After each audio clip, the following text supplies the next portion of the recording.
여러분 잘 아시는 그 세계적인 투자자 워런 버핏 아시죠? 이분이 2000년도부터 그 워런 버핏과 함께하는 그 점심 식사, 이 경매 상품으로 내걸어서 식사하고 차 마시는데 이제 한 3시간 정도 자신과 이제 대화할 수 있는 시간을 경매 상품으로 내걸었는데, 이게 2000년부터 시작이 돼가지고요. 뭐 샌프란시스코 그 빈민재단인 글라이드 재단에 전액 이제 기부를 하는 건데, 계속적으로 금액이 이제 경매 낙찰 금액이 이제 올라가는데요. 2000년도부터 시작해서 2022년도에 마지막 이제 그 경매를 했거든요. 2022년도 마지막 워런 버핏과 점심 식사를 할 수 있는 그 경매가 얼마에 낙찰된 줄 아세요? 미국 달러로요. 1,900만 달러. 우리가 달러로 얘기하면 별로 이렇게 데미지가 없어요. 하나로요. 246억. 3시간 그분이랑 3시간 같이 시간 보내는 거거든요. 네. 246억. 여러분 같으면 여러분 246억이 있으세요? 이제 없잖아요. 이제 좀 그런 생각을 한번 해봤어요. 내가 이 돈이 있으면 이걸로 버핏이랑 같이 시간을 보낼까? 그런데 그 돈이 있는 사람들은 대부분 어떤 사람들이에요? 다 사업가들이고 엄청난 투자자들인데, 버핏을 통해서 그분과 이야기함으로써 더 큰 이윤을 발생할 수 있다고 믿는 거잖아요. 그렇죠? 그러니까 그 경매 상품을 수십억 그리고 수백억을 주고 그 경매 상품을 사는 거잖아요. 근데 여러분 더 사고 싶어도 살 수가 없어요. 이제 끝났어요. 끝났어요. 네, 아쉬워하실 필요 없습니다. 기도하세요. 네, 돈 안 듭니다. 네, 이제 그 헬스장계의 큰손 우리 제 아내가 드디어 헬스장을 등록했습니다. 할렐루야. 분명히 이제 저한테 그 병원 근처에 헬스장 새로 오픈했대요. 이 새로 오픈한 헬스장이 제일 무서워. 할인을 많이 해주거든요. 또 이제 오픈을 했는데 이제 제가 그랬어요. 3개월만 끊어라. 이유는 우리가 다 알아요. 이제 3개월만 해라. 막 제가 막 거의 매달렸어요. 3개월만 하라고. 삼위일체 아니냐, 성부, 성자, 성령. 그러니까 3개월만 끊어라. 계속 이야기를 했는데도요. 이제 자기는 6개월을 끊겠대요. 그래서 6개월을 끊겠다고 갔거든요. 근데 전화가 띠리링 왔어요. 그래서 그 등록 잘해서 그랬더니 자기가 12개월을 끊었대요. 왜냐? 더 싸게 해준다라는 거예요. 6개월을 하면 뭐 얼마인데 12개월 하면 훨씬 싸다라는 거예요. 그래서 뭐 신이 났더라고요. 그래서 저는 또 그런 생각을 했죠. 또 한 곳에 기부를 그 예, 버핏이 기부하듯이 이제 이제 기부를 했구나. 근데 우리 사모님은 어떻게, 제 아내는 어떻게 생각? 믿는 거예요. 내가 이렇게 하면 분명히 일주일에 두세 번은 열심히 운동을 해서 그렇게 이제 건강하게 이렇게 하겠다, 이제 그걸 믿는 거죠. 사실은 우리의 믿음과 확신은요, 우리 행동으로 이어져요. 그렇죠? 그럼 제가 여러분에게 한번 물어볼게요. 성경을 왜 안 읽으세요? 여러분? 성경을 왜 안 읽으시냐고요. 우리 기독교인들에게 이런 질문하면 안 되는데, 그렇죠? 자, 그럼 제가 다시 한번 질문해 볼게요. 여러분 왜 성경을 읽으세요? 읽는 분들은 왜 읽으세요? 분명히 읽는 사람은 그 이유가 있기 때문에 행동으로 가는 거고요. 안 읽는 사람은 읽지 않는 타당한 이유가 있기 때문에. 여러분 바빠서라고 말하지 마세요. 저는 우리 성도들에게 하루에 성경 3장 읽는 것은 과하다라고 가르쳐요. 한 장만 읽으세요. 한 장만. 한 장만. 한 장만 읽어도 충분합니다. 그런데 한 장을 여러 번, 시간 날 때마다 여러 번, 전 그렇게 이제 가르치고 있거든요. 저는 오늘 말씀을 통해서 왜 우리가 말씀을 들어야 하는지, 특별히 저는 왜 말씀을 읽어야 하는지 3가지 이유로 본문의 말씀을 통해서 여러분들에게 좀 설명을 드리고 싶습니다. 첫 번째는요, 말씀은 우리에게 구원에 이르는 지혜를 주기 때문입니다. 말씀은 우리를 구원에 이르는 지혜를 주기 때문이라는 사실입니다. 우리 오늘 본문 15절을 다시 한번 읽어볼까요? 읽겠습니다. 또 어려서부터 성경을 알았나니 성경은 능히 너로 하여금 그리스도 예수 안에 있는 믿음으로 말미암아 구원에 이르는 지혜가 있게 하느니라. 성경은요, 우리를 구원에 이르는 지혜를 준다라는 거예요. 하나님의 말씀이요. 사랑하는 성도님들, 우리가 저는 구원에 대해서 여러분이랑 좀 그 말씀을 나누고 싶은데요. 저는 구원을 여러 가지로 설명할 수 있지만 오늘은요, 두 가지로만 한번 말하고 싶어요. 첫 번째는요, 거듭남이에요. 거듭남. 거듭나는 게 뭐예요? 예수 그리스도와 전혀 상관없는 삶을 살다가 거듭난, 영어로 born again, 다시 태어났다라는 거예요.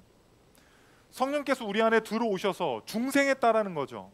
우리의 영혼은 지옥 갈 수밖에 없는, 죽을 수밖에 없는 영혼이었지만 하나님께서 우리를 만나 주심으로 말미암아 이제는 그 2000년 전에 골고다 언덕에서 십자가에 달려 죽으신 예수 그리스도가 나의 구주로 영접하게 되는, 죽어가는 우리의 영혼이 살아나는 것들을 경험하는 것을 우리는 거듭남이라고 말합니다. 여러분, 거듭나셨습니까? 우리 모두 거듭난 줄 믿습니다. 혹시 여러분들 거듭난지 안 났는지, 구원 받았는지 안 했는지, 지금 죽으면 천국 갈 수 있는지 없는지 막 헷갈리는 분들 계세요? 저는 그런 분들에게 이렇게 말씀드리고 싶습니다. 성경을 읽으세요. 말씀을 들으세요. 하나님의 말씀은 힘이 있습니다. 로마서 10장 17절 한번 읽어볼까요? 시작. 그러므로 믿음은 들음에서 나며 들음은 그리스도의 말씀으로 말미암았느니라. 믿음이라는 것은, 구원이라는 것은 다른 데서부터 귀인하는 것이 아닙니다. 하나님의 말씀이 우리에게 믿음을 주고 우리를 거듭나게 하고 우리를 구원에 이르는 지혜인 줄 여러분 믿으시기 바랍니다. 여러분, 배너라고 하는 작품 잘 아시죠? 예, 막 얼마 전에는 이렇게 현대판으로 그 리메이크도 됐더라고요. 이 배너를 지은 작가 루 월레스라고 하는 사람은요, 뭐 작가이기도 하고 법률가이기도 하고 뭐 외교관의 뭐 장군이기도 했습니다. 멕시코 전쟁에도 참전을 했었고요.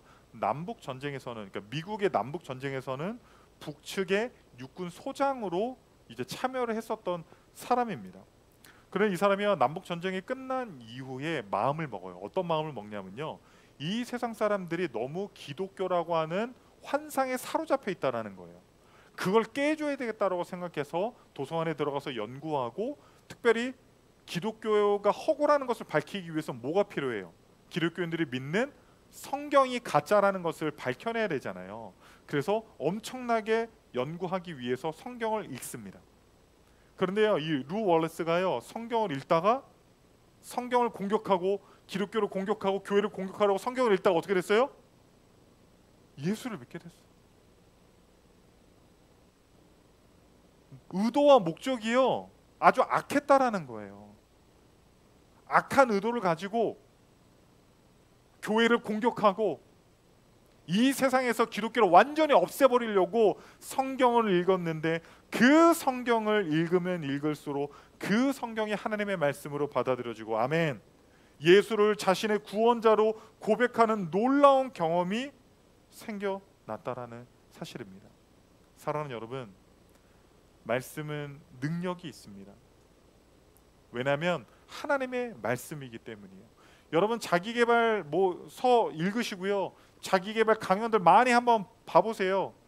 그때뿐이에요. 얼마 지나지 않아서 다시 예전 모습으로 돌아가는 경우들을 우리는 너무나도 많이 경험합니다.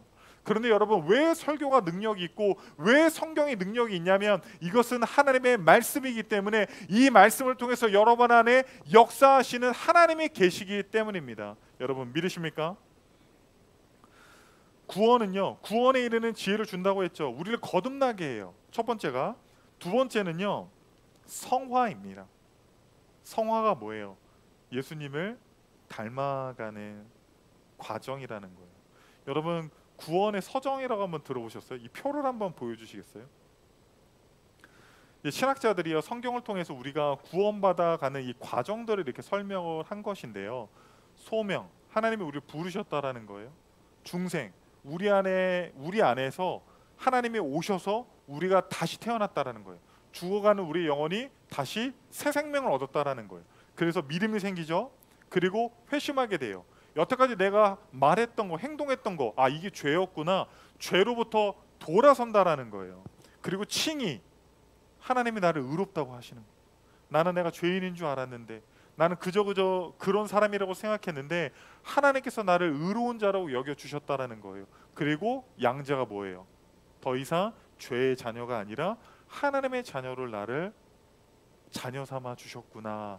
이거를 저는 거듭남이라고 하는 한 단어로 여러분들에게 설명을 한 거예요. 사실은요, 이거를 구원의 서정이라고 해서요, 한 항목당 하나의 설교가 나올 정도로 굉장히 깊은 의미가 있습니다.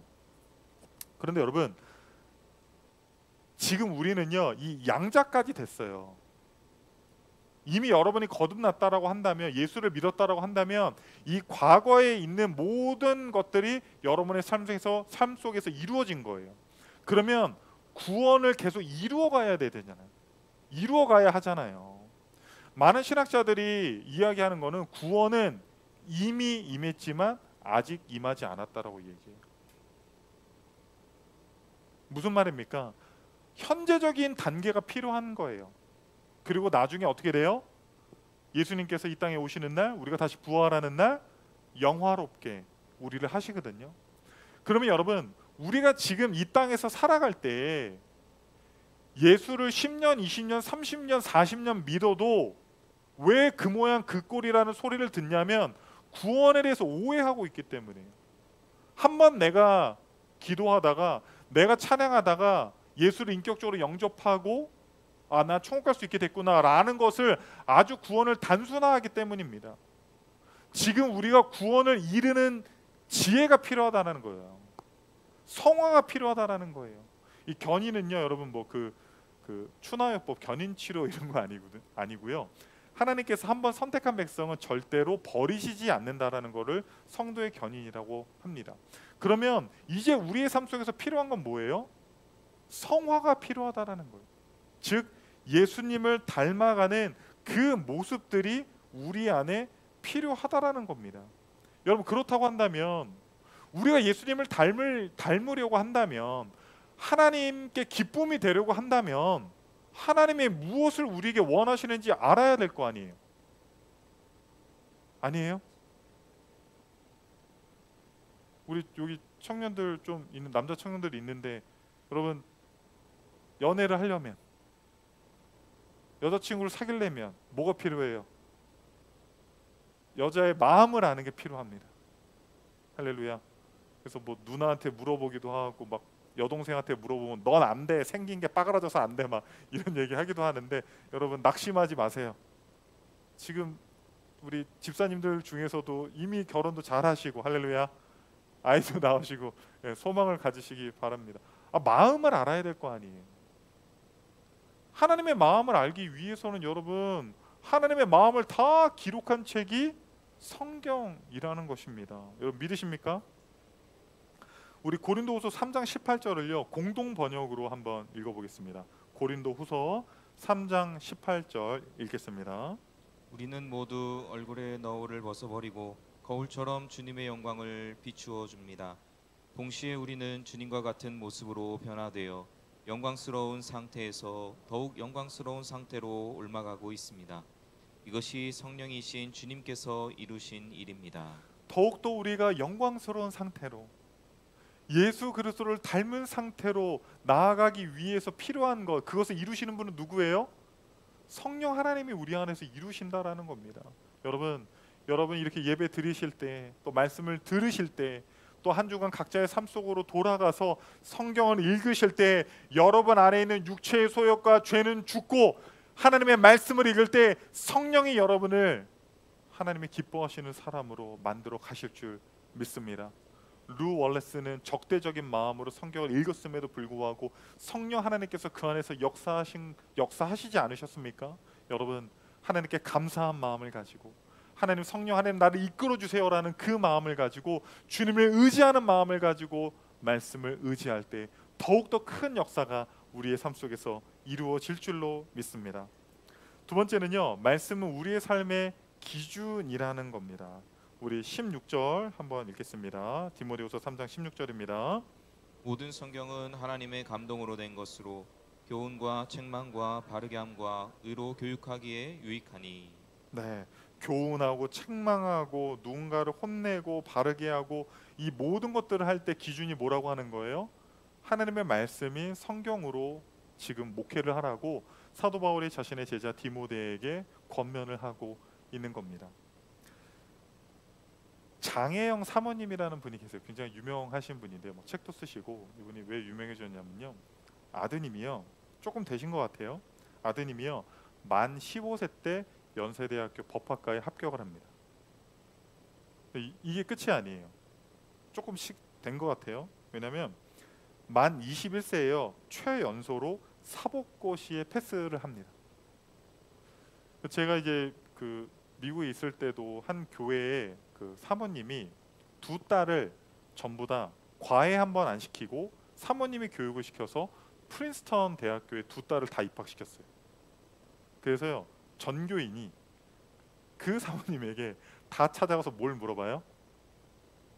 자녀 교육에 대해서 어떻게 하면 이렇게 교육을 그렇게 잘 시켰냐고 이제 물어볼 거 아니에요. 그래서 이 장혜영 사모님도 수많은 사람들이, 기독교인이나 그렇지 않은 사람들이 그 소식을 듣고 막 신문에도 나고 했으니까 전부 다 사모님에게 가서 어떻게 아들 교육을 시켰냐고 물어봤는데, 제가 볼 때는 여러분이 원하는 대답은 아니었어요. 사모님이 뭐라고 항상 얘기하냐면요, 오직 말씀대로. 할렐루야. 뭐 어떻게 하고 뭐 학원을 어디 보내고 막 이런 것들을 우리는 기대하잖아요. 근데 항상 이 사모님이 하시는 말씀은 오직 말씀대로. 아마도 이게 이 어떤 교육의 철학 기준이었던 것 같습니다. 여러분 집에 가훈이 있으세요? 가훈? 저는 저희 집도 그 가훈이 아직 없습니다. 제 집도 가훈이 없고, 좀 우리 다 같이, 우리 드림교회 성도들은 모든 가정에 똑같은 가훈이 있었으면 좋겠다, 좀 그런 생각을 했거든요. 왜냐하면 그 가훈이 그 가문을 만들어 가더라고요. 이런 책도 있어요. 가훈이 명문가를 만든다. 그래서 제가 이 책을 좀 이렇게 좀 살펴봤는데요. 다음과 같이 이제 가훈이 이렇더라고요. 빌 게이츠는요, 철저히 자립하라. 노벨 가문은 남자든 여자든 평화를 실현하라.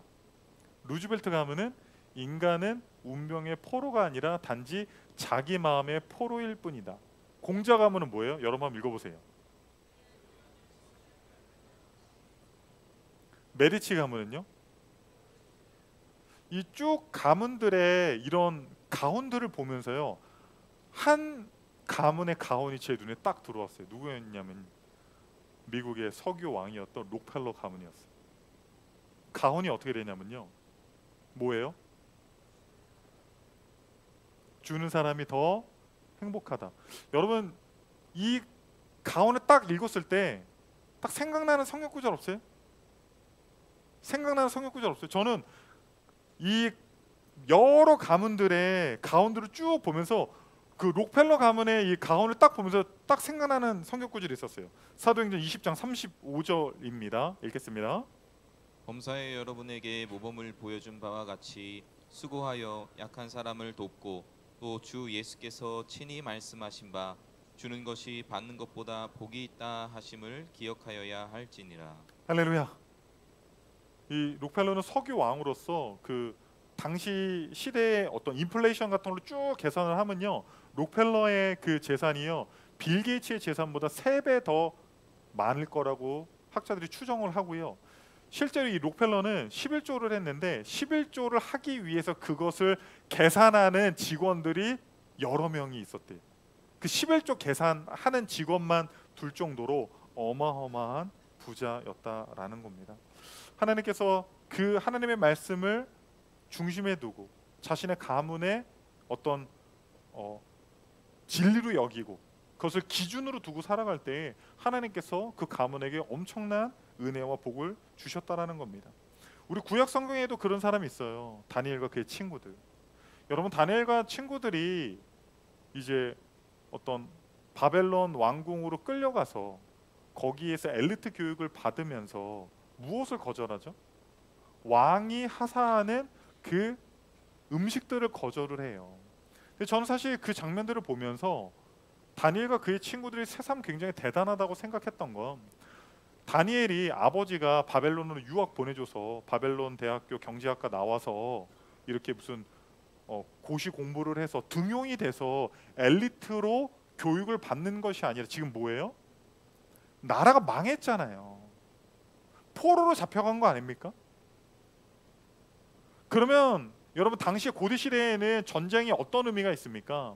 A라는 나라와 B라는 나라가 전쟁을 했을 때 A라는 나라가 이긴 것은 A라는 나라가 믿는 신이 B 나라보다 더 강력하기 때문에 전쟁에서 이겼다라고 모든 사람이 믿어요. 그래서 B 나라가 전쟁에서 패배하면 A 나라를 섬길 뿐만 아니라 종교까지도 완전히 바꿔버려요. 그런데 지금 다니엘은요, 어떤 상황이에요? 나라가 망했습니다. 성전에 불이 났어요. 불타버렸습니다. 하나님이 바벨론의 신에게 졌단 말이에요. 사람들이 조롱한단 말이에요. 그럼에도 불구하고 포로로 잡혀갔음에도 불구하고 왕의 음식들을 거절한 것은 유대인들이 레위기 11장에 지키는 음식법들, 그 음식법들을 지키기 위해서, 하나님의 말씀을 지키기 위해서, 내가 포로로 잡혀왔지만 비록 우리의 나라는 망했지만 내가 이곳에 와서도 하나님의 말씀을 내 삶의 기준으로 두고 살아야겠다라고 하는 그 신념이 있었기 때문입니다. 그런 다니엘과 그의 친구들에게 하나님께서 어떤 은혜를 주십니까? 고기 먹고 막 좋은 거 다 먹은 다른 친구들보다 더 윤기가 막 흐르게 하시고, 그리고 또 뭐가 있어요? 지혜를 주시고, 다니엘에게는 또 뭘 주십니까? 하나님의 계시를 깨달을 수 있는 은혜까지도 허락하셨다라는 거예요. 할렐루야. 나중에 다니엘이 어떻게 돼요? 총리가 되는데요, 4명의 왕을 섬깁니다. 느부갓네살, 벨사살, 그리고 또 다리오, 마지막에 고레스 왕까지 왕들은 일어나고 넘어지고 일어나고 넘어져도 하나님께서 하나님의 말씀을 기준으로 두고 살아갔던 다니엘에게 주셨던 그 축복이 저와 여러분의 삶 가운데도 임하기를 소망합니다. 마지막 세 번째는요, 말씀은 우리를 온전하게 한다라는 거예요. 우리 디모데후서 3장 17절 한번 읽겠습니다. 이는 하나님의 사람으로 온전하게 하며 모든 선한 일을 행할 능력을 갖추게 하려 함이라. 아멘. 하나님의 말씀은 우리를 온전한 하나님의 사람으로 만드는 줄 여러분 믿으시기 바랍니다. 사실 뭐 제가 많은 나이는 아니지만 뭐 인생을 살면서 결혼이라는 게 참 전 재밌는 것 같아요. 결혼 어떤 의미에서 이제 재미있냐면, 여러분 이제 우리 뭐 어르신들 같은 경우는 막 이렇게 부모님이 짝지어줘서 이제 결혼하신 분들도 더러 계시지만, 제가 볼 때는 60대 이하로는 다 누가 막 결혼하라고 막 협박했어요? 아니면 사랑해서 결혼했어요? 우리 앞에 계시는 우리 윤호연 집사님, 네. 결혼 왜 하셨어요?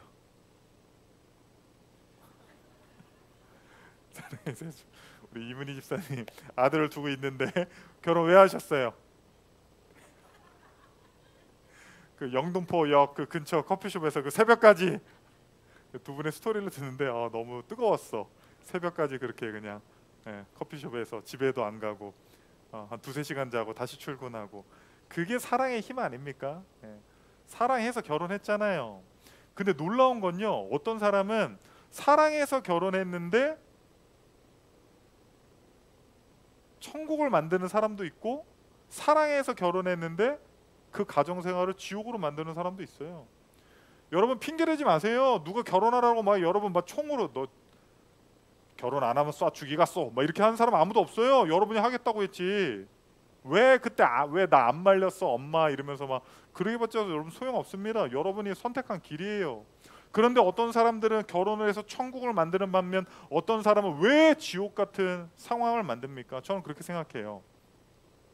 불완전한 남자와 불완전한 여자가 만납니다.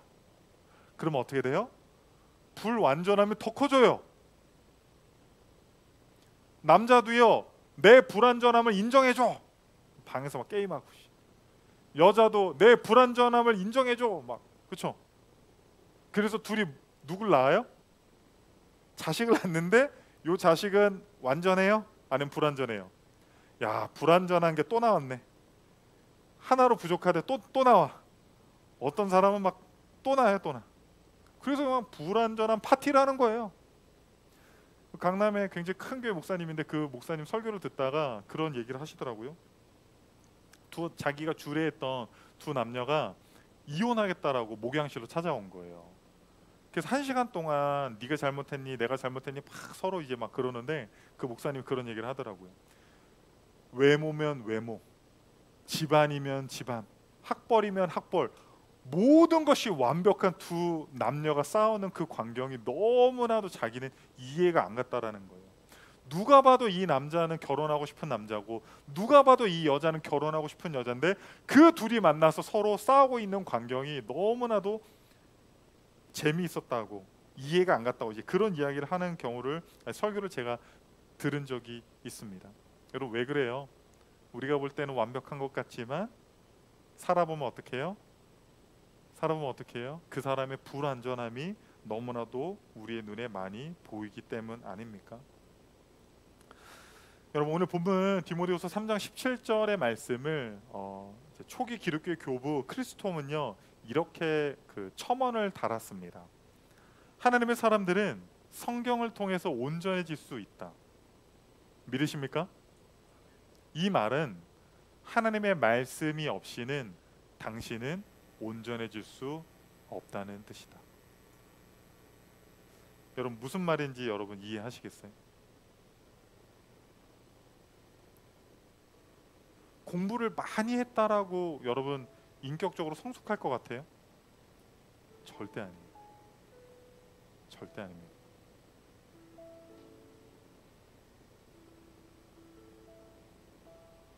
우리가 온전해질 수 있는 유일한 방법이 뭐냐라는 거죠.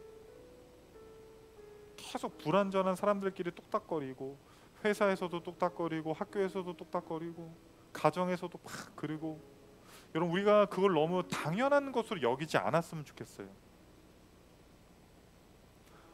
우리가 온전해질 수 있는 방법을 사도 바울은 하나님께서는 우리에게 말씀하고 있다라는 거예요. 그런데 여러분 온전해진다라는 건 완벽해지는 건 아니에요.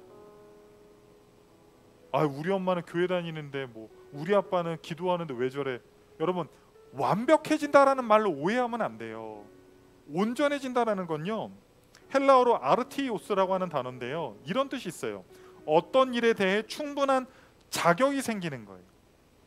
그리고요 어떤 일에 대해 필요한 모든 능력을 갖춘이라는 뜻이 있다라는 거예요.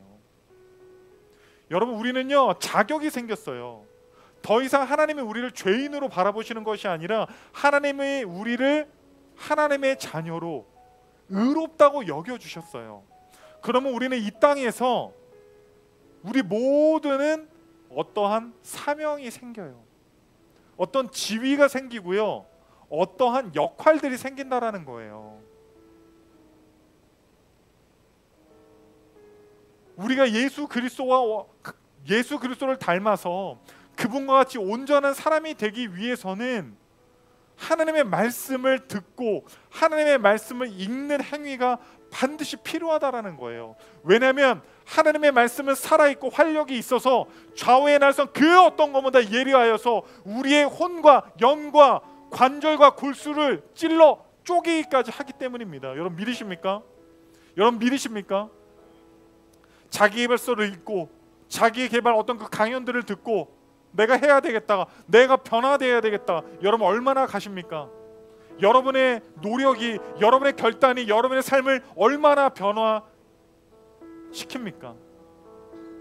우리를 변화시킬 수 있는 거는요 오직 주님의 말씀밖에 없어요. 여러분 포기하지 마세요. 여러분 나이 들었다고 포기하지 마세요. 지금 바쁘다고 포기하지 마세요. 지금 공부해야 될 게 너무나도 많이 있다라고 포기하지 마세요. 우리는 하나님의 계획대로 정말 멋있는 하나님의 만들어가는 그리스도인들이 될 수 있습니다. 그 온전한 사람이 될 수 있습니다. 오직 말씀을 통해서 변화될 수 있음을 여러분 믿으시기 바랍니다.